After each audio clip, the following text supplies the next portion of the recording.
O incrível sobre Marx é que hoje dizemos que ele estava errado, certo? O comunismo aconteceu na União Soviética e aconteceu na China, mas não aconteceu na Europa e nos Estados Unidos, onde Marx disse que aconteceria primeiro, porque a Alemanha era mais industrializada do que a Rússia ou a China, certo? Isso faz sentido? É isso que dizemos. Se você pensar profundamente, Marx estava certo. Após a Segunda Guerra Mundial, todas as sociedades, especialmente as sociedades industrializadas, adotaram, em certa medida, as ideias do comunismo. Faz sentido? Ok. Chamamos isso de socialismo e não de comunismo, mas basicamente adere ao pensamento de Marx, que é fazer do trabalhador o coração e o centro da sociedade. E por que fizeram isso depois da Segunda Guerra Mundial? Exatamente, ok? Porque os trabalhadores criam valor. O dinheiro não cria nenhum valor, o dinheiro apenas gera mais dinheiro, certo? É especulativo. Mas os trabalhadores criam valor, eles são produtivos e, portanto, você precisa tratar seus trabalhadores adequadamente.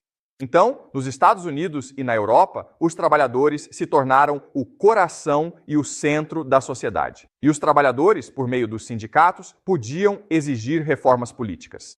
E assim, toda a sociedade foi direcionada para melhorar a vida da classe média, da classe trabalhadora, certo? É por isso que você tinha um excelente sistema de saúde, ótimas escolas públicas, universidades baratas, certo? Então, as décadas de 50, 60 e 70 foram basicamente o auge da sociedade para a classe trabalhadora. Mas nos anos 80, começamos a mudar isso. Por quê? Porque iríamos querer mudar o sistema. É um ótimo sistema, não é? Marx está certo. Ter o trabalhador como o coração e o centro da sua sociedade, como a unidade central de organização da sua sociedade, faz muito mais sentido do que ter o dinheiro como o coração e o centro, certo? Mas a partir dos anos 80, começamos a voltar para o dinheiro. Por quê? Quem quer mais? Então, o que aconteceu nos anos 80 foi algo chamado de revolta da elite, certo? Em outras palavras, o problema de ter uma sociedade baseada no trabalhador é que ela se torna igualitária demais, igual demais, certo? Mas se você é tipo da elite, você não quer igualdade, você quer diferença. Você quer ter poder e dinheiro nas suas mãos. Isso faz sentido? Então, a revolta da elite aconteceu nos anos 80. E isso é o que chamamos nos Estados Unidos de Revolução Reagan, certo? A Revolução Reagan, o início do neoliberalismo, do capitalismo de livre mercado, e no Reino Unido isso foi chamado de Thatcherismo, certo? Margaret Thatcher, a Revolução Thatcher. E então agora você precisa fazer a transição do trabalhador para outra coisa, certo? Outra ideologia que permita à elite acumular poder. Só para mostrar o quão radical foi essa revolução, na década de 1970, se você fosse um CEO, o chefe de uma empresa, você ganhava em média $1 milhão americanos por ano. Isso é muito bom, não é? É um dinheiro muito bom. E esse $1 milhão era mais de 20 vezes o salário do trabalhador. E isso é bastante razoável. Hoje, o CEO médio nos Estados Unidos ganha $20 milhões por ano. E isso é de 200 a 300 vezes mais do que o trabalhador médio da empresa. Isso faz sentido? Então, nos anos 80, a desigualdade começou a explodir, certo? E assim, eles estão fazendo a transição do trabalhador para uma nova unidade organizacional chamada consumidor. Então, eles precisavam destruir a classe trabalhadora, a classe média, e a forma como fizeram isso foi introduzindo um novo conceito chamado consumidor, certo? Então, nos anos 50, 60 e 70, o governo prometia a você um bom emprego. Se você fosse membro da nossa sociedade, se fosse um cidadão, eu prometia a você um bom emprego que teria para o resto da vida, certo? Então, na década de 80, o governo disse: prometo que vocês terão preços baixos e uma ampla variedade de produtos. Ok? Faz sentido? Tudo bem. Então, isso parece uma mudança sutil, passando do trabalhador para o consumidor, certo? Mas o que isso significou foi uma revolução na sociedade, uma revolução na política. Então, lembre-se de que, como exemplo, o trabalhador precisa ter consciência política para proteger seus direitos, para se organizar e unificar, e lutar por reformas políticas favoráveis, certo? É isso que o trabalhador deve fazer, certo? Mas agora, vamos pensar na mentalidade do consumidor. E para isso, vamos fazer outro experimento mental. E o experimento mental é o seguinte: todo mundo na escola, cerca de 500 pessoas, eu decido dar a cada um $1 milhão americanos, certo? Então todos na escola têm exatamente $1 milhão americanos para gastar. O que acontece agora? Pense sobre isso. O que acontece agora? Use sua imaginação. O que acontece? Qual é a primeira coisa que você faz? Eu te dei $1 milhão. O que você faz com esse dinheiro? Bem, a primeira coisa que você faz é comprar algo, certo? O que quer comprar? E $1 milhão é muito dinheiro. O que quer comprar, Nap? Você compra uma casa, certo? Ótimo, é uma ótima compra. E depois, o que você faz? A primeira coisa é que Nap compra uma casa. Depois, o que ele faz? Compra móveis. Depois tem algo que ele precisa fazer que é muito importante. Depois que ele compra a casa, o que ele quer fazer? Ele quer tirar fotos e postar nas redes sociais, certo?